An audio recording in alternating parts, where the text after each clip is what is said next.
Welcome back everyone. Welcome to civil services study practice set number ये 288 है। ये test series UPPSC PCS के लिए चल रही है। प्रैक्टिस करेंगे इसमें हम पॉलिटी के प्रश्नों पर। मॉर्निंग में करंट अफेयर्स का टेस्ट हो गया है, ये है स्टैटिक जी की पॉलिटी। तो चलिए स्टार्ट करते हैं। इस टेस्ट सीरीज की प्लेलिस्ट बना रखी है, वहाँ पर आप टेस्ट नंबर 1 से लेकर 288 तक पहुँच सकते हैं। डिस्क्रिप्शन बॉक्स में लिंक है उसका।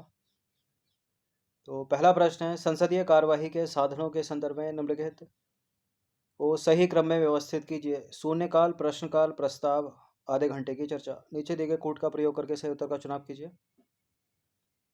सबसे पहले क्या होता है संसदीय कार्यवाही में? सबसे पहले है प्रश्नकाल है या शून्यकाल है? सबसे पहले है प्रश्नकाल। तो जहां जहां दो है वो सबसे पहले आएगा। सबसे पहले होता है प्रश्नकाल, उसके बाद होता है शून्यकाल, ठीक है, और उसके बाद होता है प्रस्ताव, और सबसे लास्ट में होता है आधे घंटे की चर्चा। तो 2, 1, 3, 4, इसका आंसर हो गया ऑप्शन नंबर बी। 2, 1, 3, 4। देखिए, संसदीय कार्यवाही के साधन है प्रश्नकाल।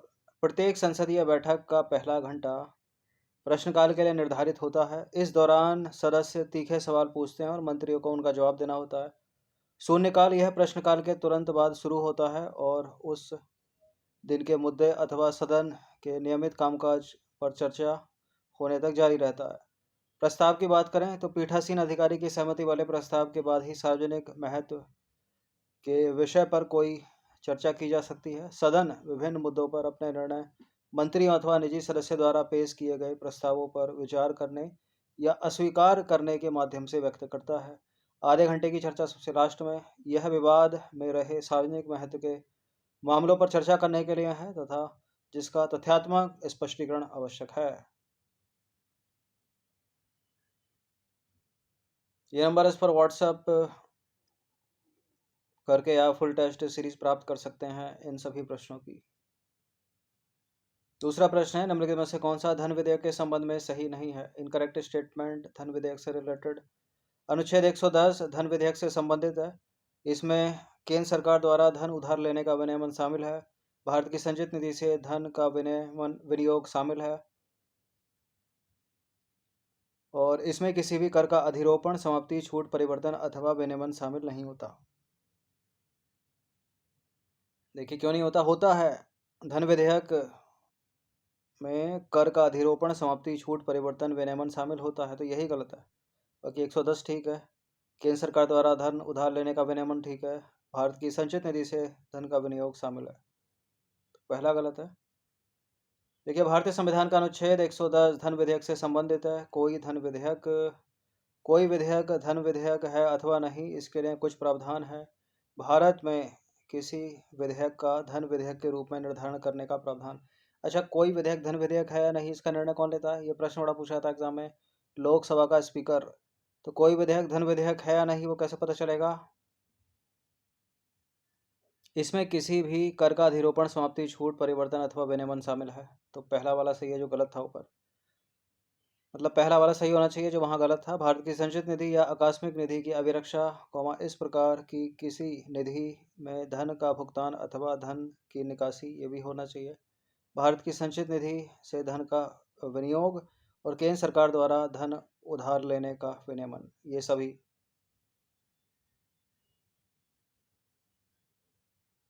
तीसरा प्रश्न है, निम्नलिखित कथनों में से कौन सा भारत के संविधान में उल्लेखित भाषाओं के संबंध में सही है? बोडो जो है ना, बोडो, वो संविधान की 8वीं अनुसूची में उल्लेखित एक मान्यता प्राप्त भाषा है क्या? प्रथम राजभाषा आयोग के अध्यक्ष बी.जी. खेर थे क्या? बोडो, डोगरी, संथाली, मैथिली, ठीक है, सभी हैं ये। तो पहला तो ठीक है, दूसरा वाला भी ठीक है, दोनों के दोनों करेक्ट हैं, सी है इसका आंसर। देखिए, बोडो संविधान की 8वीं अनुसूची में उल्लेखित एक मान्यता प्राप्त भाषा है। इसे 92 संशोधन अधिनियम 2003 द्वारा शामिल किया गया। तो पहला वाला करेक्ट है। अनुच्छेद 343 के अनुसार हिंदी संघ की आधिकारिक भाषा है, ना कि भारत की राष्ट्रीय भाषा, इसको भी याद रखिएगा। और भारतीय संविधान के अनुच्छेद 344 के अनुसार डॉक्टर राजेंद्र प्रसाद ने 7 जून 1955 को बी.जी. खेर की अध्यक्षता में प्रथम राजभाषा आयोग का गठन किया था। दूसरा वाला भी सही है। और इस आयोग ने अंततः अंग्रेजी के स्थान पर हिंदी के प्रयोग को प्राथमिकता देने के लिए कुछ उपायों की सिफारिश की। खैर आयोग की रिपोर्ट की समीक्षा के लिए वर्ष 1957 में गोविंद बल्लभ पंत की अध्यक्षता में संसदीय राजभाषा आयोग का गठन किया गया था? मानवाधिकार आयोग के अध्यक्ष पद हेतु निम्नलिखित में से कौन अहर नहीं है? मानवाधिकार आयोग का अध्यक्ष बनना है तो क्या होना चाहिए? वो व्यक्ति भारत के सेवानिवृत्त मुख्य न्यायाधीश हो सकते हैं क्या? सर्वोच्च न्यायालय के न्यायाधीश हो सकते हैं क्या? सर्वोच्च न्यायालय के सेवानिवृत्त मुख्य न्यायाधीश।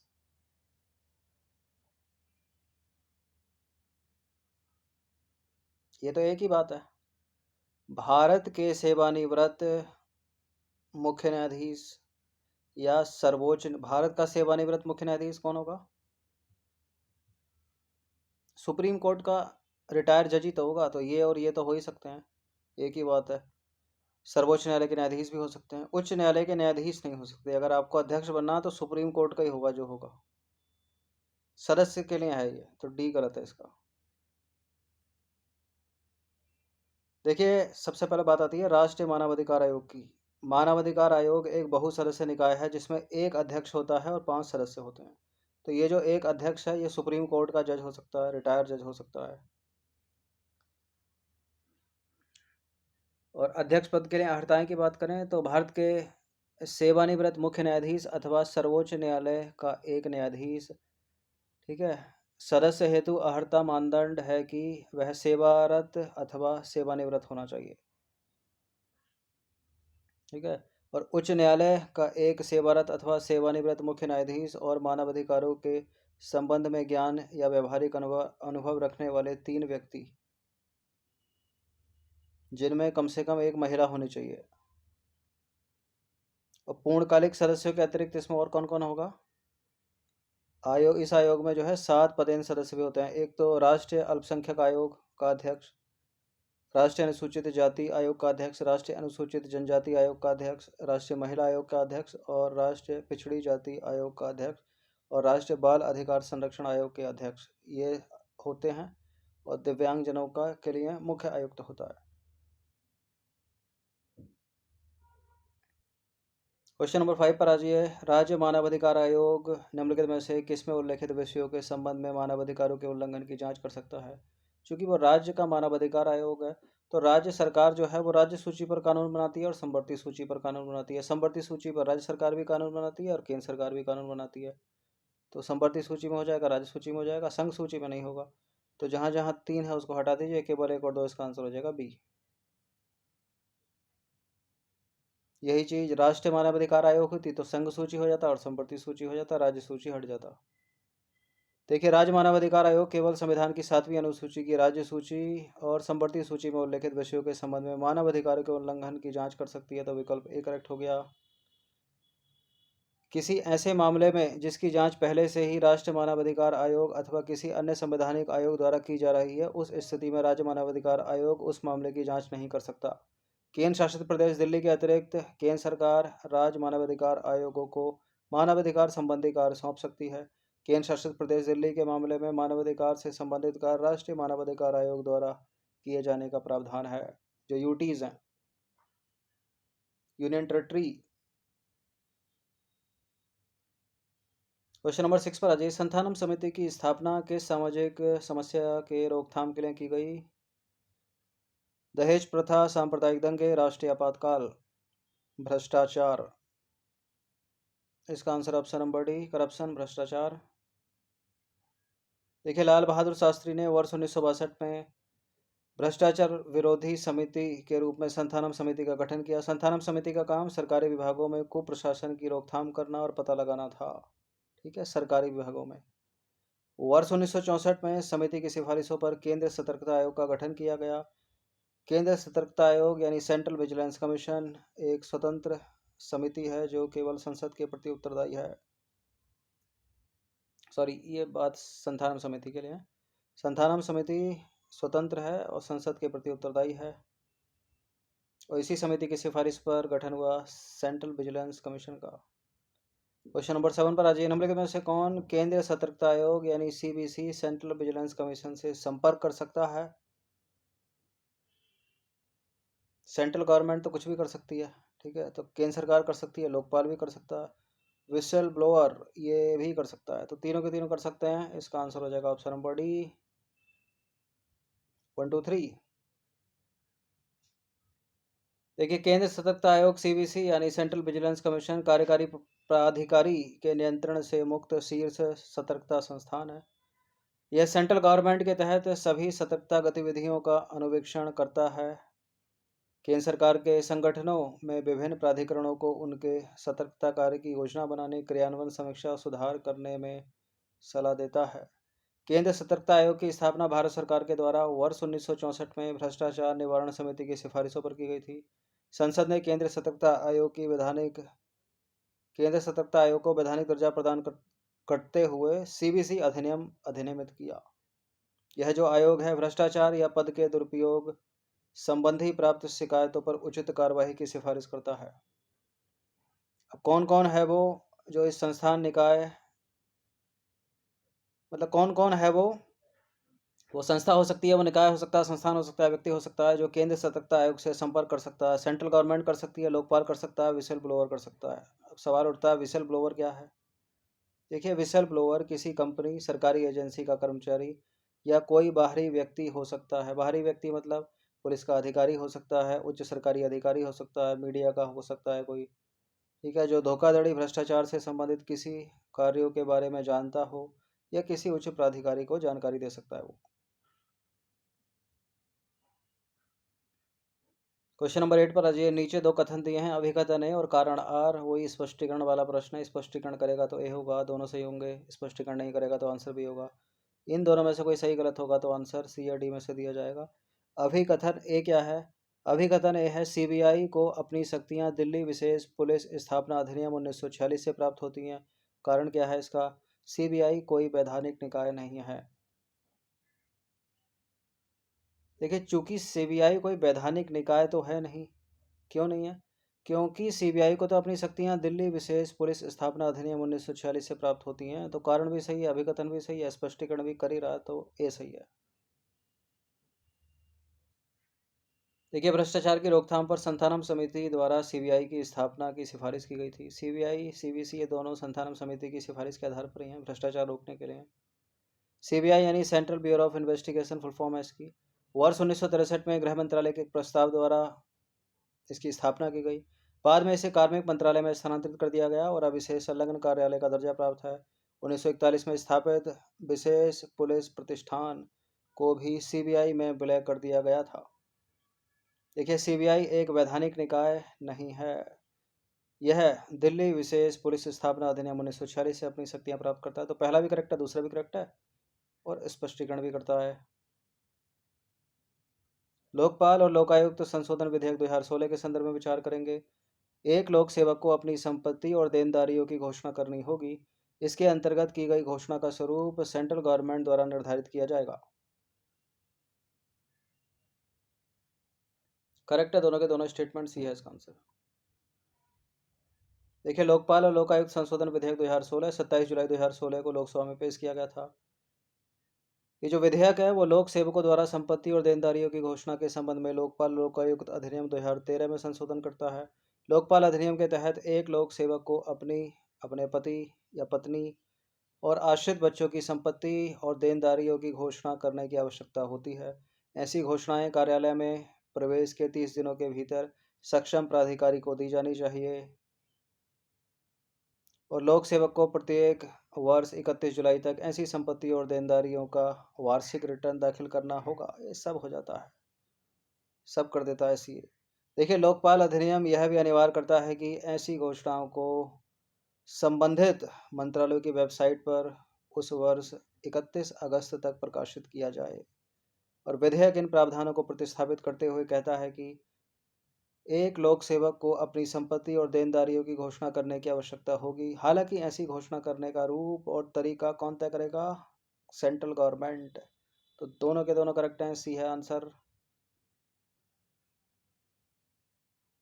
क्वेश्चन नंबर 10 है, निम्नलिखित में से कौन सी समिति चुनाव सुधार से संबंधित नहीं है? इंद्रजीत गुप्ता समिति, जे.एस. वर्मा समिति, इंजेती श्रीनिवास समिति, दिनेश गोस्वामी समिति। चुनाव सुधार से संबंधित है दिनेश गोस्वामी समिति, इंद्रजीत गुप्ता समिति, जे.एस. वर्मा समिति। जो नहीं है तो इंजेती श्रीनिवास समिति, बी है इसका आंसर। क्योंकि इंजेति श्रीनिवास समिति की स्थापना कॉरपोरेट मामलों के मंत्री को कॉरपोरेट सामाजिक उत्तरदायित्व पर अपनी सिफारिश देने के लिए की गई थी। कॉरपोरेट सामाजिक उत्तरदायित्व शब्द को पर्यावरण और सामाजिक कल्याण पर कंपनी के प्रभावों का आकलन करने और जिम्मेदारी लेने के लिए कॉरपोरेट पहल कहा जा सकता है। अन्य सभी समितियां चुनाव सुधार से संबंधित हैं। और इसी प्रश्न को दूसरे तरीके से पूछ लेते हैं, पंचायतों का रख देते हैं, कौन कौन सी समितियां पंचायतों से संबंधित है। तो उसमें अशोक राय मेहता हो गई, बलवंत राय मेहता हो गई। क्वेश्चन नंबर 11 पर आ जाइए। निम्नलिखित में से कौन राज्य पुनर्गठन आयोग 1953 का सदस्य नहीं था, यानी मेंबर नहीं था, तो अध्यक्ष और सदस्य दोनों नहीं होना चाहिए उसमें। फजल अली तो थे उसके अध्यक्ष, तो ये तो होंगे। एच.एन. कुंजरू सदस्य, के.एम. पणिकर सदस्य, जवाहरलाल नेहरू नहीं थे, तो जवाहरलाल नेहरू इसका आंसर हो जाएगा ऑप्शन नंबर डी। देखिए, दिसंबर 1953 में भारत सरकार ने फजल अली की अध्यक्षता में, तो अध्यक्ष कौन है? फजल अली। 3 सदस्य राज्य पुनर्गठन आयोग का गठन किया, जिससे फजल अली आयोग के नाम से भी जाना जाता है। इसके 2 सदस्य थे, के.एम. पणिक्कर और एच.एन. कुंजरू। तो 3 लोग हो गए, फजल अली, पणिक्कर, कुंजरू। और इसने सितंबर 1955 में अपनी रिपोर्ट प्रस्तुत की तथा राज्यों के पुनर्गठन के आधार पर भाषा को व्यापक रूप से स्वीकार किया। वर्ष 1948 में जेबीपी समिति की नियुक्ति की गई, जिसमें पंडित जवाहरलाल नेहरू, वल्लभ भाई पटेल और पट्टाभी सिद्धारमैया शामिल थे। तो नेहरू, पट्टाभी, पटेल जेबीपी समिति में शामिल थे, ना कि फजल अली आयोग में या राज्य पुनर्गठन आयोग के गठन में। चलिए, इंपॉर्टेंट प्रश्न है राज्यों के गठन का, पूछा जाता है पीसीएस में। निम्नलिखित राज्यों पर विचार कीजिए तथा उनके उनके निर्माण के सही कालानुक्रम में व्यवस्थित कीजिए। नागालैंड कब, महाराष्ट्र कब, उत्तराखंड कब, हरियाणा कब। देखिए, सबसे नया तो इसमें हरियाणा, ये उत्तराखंड ही है, सन 2000 में बना था। उत्तर प्रदेश से निकला उत्तराखंड, 3 निकले थे ये।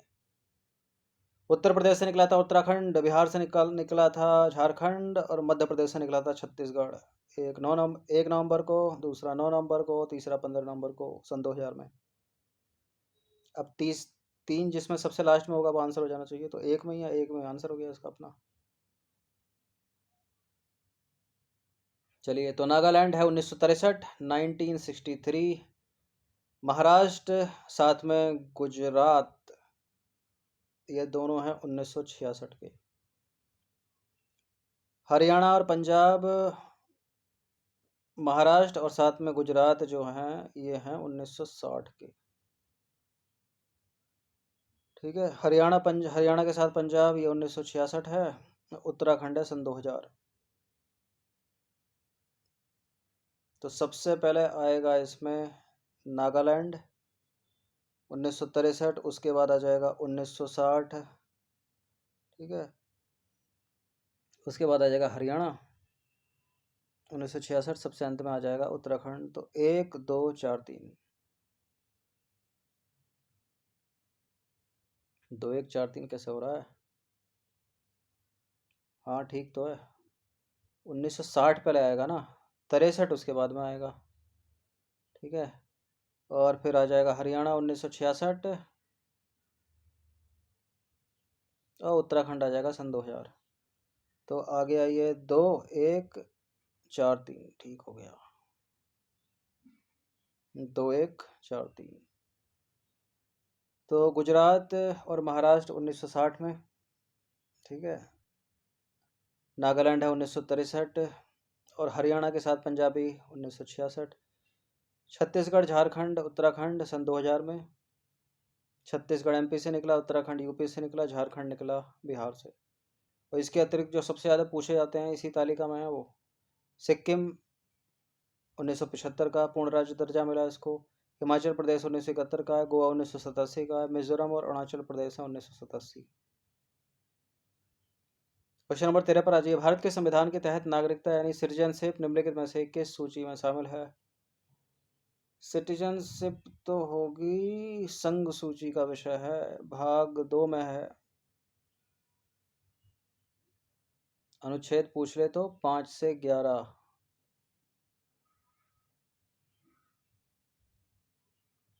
देखिए, भारत में नागरिकता यानी सिटीजनशिप इन इंडिया संवैधानिक प्रावधान की बात करें तो संविधान के अनुसार नागरिकता संघ सूची में शामिल है, साथ ही यह पूरी तरह से संसद के दायरे में आती है। नागरिक शब्द संविधान में परिभाषित नहीं है, याद रखिएगा। फिर भी दस्तावेज का भाग 2 उन लोगों के कई समूहों के बारे में जानकारी प्रदान करता है जो नागरिकता के लिए अर्हता प्राप्त करते हैं। अनुच्छेद 5 से 11 में इसका प्रावधान है, तो विकल्प ए करेक्ट हो गया। भारतीय नागरिकता का अर्जन कैसे होगा? वर्ष 1955 का नागरिकता अधिनियम नागरिकता प्राप्त करने के 5 तरीके निर्धारित करता है। जन्म लिया हो भारत में, वंश पंजीकरण करवा लो, प्रकृतिकरण और क्षेत्र का समावेश। क्वेश्चन नंबर 14 है, नागरिकता कैसे समाप्त होगी आपकी? देखिए, भारत में नागरिकता की समाप्ति के संदर्भ में दो कथन है, यहाँ पर कौन सा इसमें सही होगा? जब कोई व्यक्ति अपनी नागरिकता त्याग देता है तब उस व्यक्ति के प्रत्येक नाबालिग बच्चे की भी भारतीय नागरिकता समाप्त हो जाती है। क्या नाबालिग बोल रहा है? यदि कोई व्यक्ति किसी दूसरे देश की नागरिकता ग्रहण कर लेता है तब उसकी भारतीय नागरिकता स्वतः ही समाप्त हो जाती है। क्या? बिल्कुल ये करेक्ट है, दोनों के दोनों कथन। ठीक है, सी है इसका आंसर। देखिए, भारत में नागरिकता की समाप्ति कैसे होगी? स्वैच्छिक त्याग कर दो एक तो। पूर्ण आयु एवं क्षमता वाला कोई भी व्यक्ति जो भारतीय नागरिक है वह अपने विवेक से अपनी भारतीय नागरिकता त्याग सकता है। जब कोई व्यक्ति अपनी नागरिकता त्याग देता है तब उस व्यक्ति के प्रत्येक नाबालिग बच्चे की भी भारतीय नागरिकता समाप्त हो जाती है। हालांकि जब वो बच्चा 18 साल का हो जाएगा यानी बालिग हो जाएगा तब वह भारतीय नागरिकता फिर से प्रारंभ कर सकता है। तो पहला वाला करेक्ट हो गया, समाप्ति द्वारा। भारत का संविधान एकल नागरिकता का प्रावधान करता है। इसका अर्थ है कि एक भारतीय व्यक्ति एक समय में केवल एक ही देश का नागरिक हो सकता है। यदि कोई व्यक्ति किसी दूसरे देश की नागरिकता प्राप्त कर लेता है तब उसकी भारतीय नागरिकता स्वतः ही समाप्त हो जाती है। तो दूसरा वाला स्टेटमेंट सही हो गया।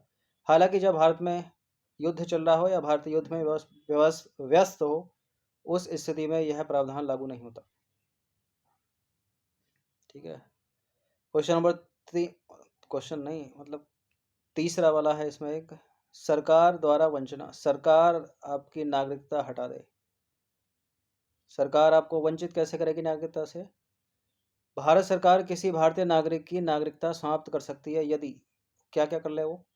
नागरिकों ने संविधान का अपमान किया है, भारत के संविधान का अपमान किया किसी व्यक्ति ने, धोखाधड़ी से उसने भारत की नागरिकता प्राप्त की है तब भी, नागरिक ने युद्ध के दौरान दुश्मन के साथ गैरकानूनी तरीके से व्यापार किया है अथवा संचार किया है तब भी, पंजीकरण या प्रकटीकरण के भीतर प्राकृतिकरण के 5 वर्ष के भीतर किसी नागरिक को किसी भी देश में 2 वर्ष के कारावास की सजा सुनाई गई है तब भी भारत की नागरिकता समाप्त हो जाएगी। और क्या क्या? नागरिक लगातार 7 वर्षों से भारत से बाहर रह रहा हो, लगातार 7 सालों से भारत के बाहर रह रहा हो तब भी भारत की सरकार उसकी नागरिकता समाप्त कर देगी। ये चीज़ कैसे पता चलेगी? उसके पासपोर्ट से पता चलेगी। ठीक है, जब वो 7 सालों के बाद भारत में आएगा, ठीक है, तो एंट्री कराएगा इंटरनेशनल एयरपोर्ट से, तो वहाँ पता चल जाता है। अगर डंकी मार के गया हो, डंकी मार के आ जाए छुप छुपा के, तब तो भारत का नागरिक बना रहेगा।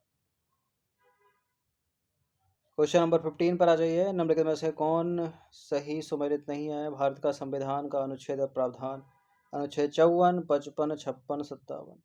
अनुच्छेद 54 में राष्ट्रपति का चुनाव, 55 में राष्ट्रपति की चुनाव प्रक्रिया, राष्ट्रपति का कार्यकाल, 56 में राष्ट्रपति के रूप में चुनाव के लिए योग्यता। पीसीएस में इस तरह के प्रश्न पूछे जाते हैं, राष्ट्रपति को लेकर पूछे जा सकते हैं अनुच्छेद के आर्टिकल, और राज्य के राज्यपाल के संबंध में भी इसी तरह के आर्टिकल हैं।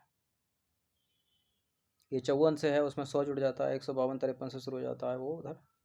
तो अनुच्छेद 54 में राष्ट्रपति का चुनाव है, अनुच्छेद 55 में राष्ट्रपति के चुनाव की प्रक्रिया है, अनुच्छेद 56 में राष्ट्रपति के कार्यकाल का उल्लेख है, और अनुच्छेद 57 में है कि एक व्यक्ति एक से अधिक बार राष्ट्रपति बन सकता है या राष्ट्रपति की पुनः चुनाव का प्रावधान है। ये राष्ट्रपति के रूप में चुनाव के लिए क्या क्या योग्यताएं होनी चाहिए किसी व्यक्ति के पास, वो अनुच्छेद 57 में नहीं है, वो अनुच्छेद 58 में है।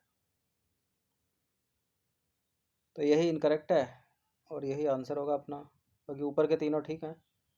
देखिए, भारत के राष्ट्रपति से संबंधित संवैधानिक प्रावधान की बात करें तो अनुच्छेद 54 में है भारत के राष्ट्रपति का चुनाव, राष्ट्रपति के चुनाव की प्रक्रिया। 55 में 56 में है राष्ट्रपति का कार्यकाल कितना होता है 5 वर्ष का। और 57 में है पुनः चुनाव के लिए पात्र है राष्ट्रपति एक व्यक्ति। और अनुच्छेद 58 में क्या है, राष्ट्रपति के रूप में निर्वाचन के लिए योग्यताएं, क्या क्या योग्यताएं होनी चाहिए उसके पास। भारत का नागरिक हो, 35 वर्ष की आयु पूरी कर चुका हो, पागल दिवालिया ना हो, सरकार के किसी लाभ के पद पर ना हो, ये सब। तो 15 प्रश्न थे पॉलिटी के इंपॉर्टेंट, इनकी प्रैक्टिस कर लीजिए 1 से 2 बार। धन्यवाद।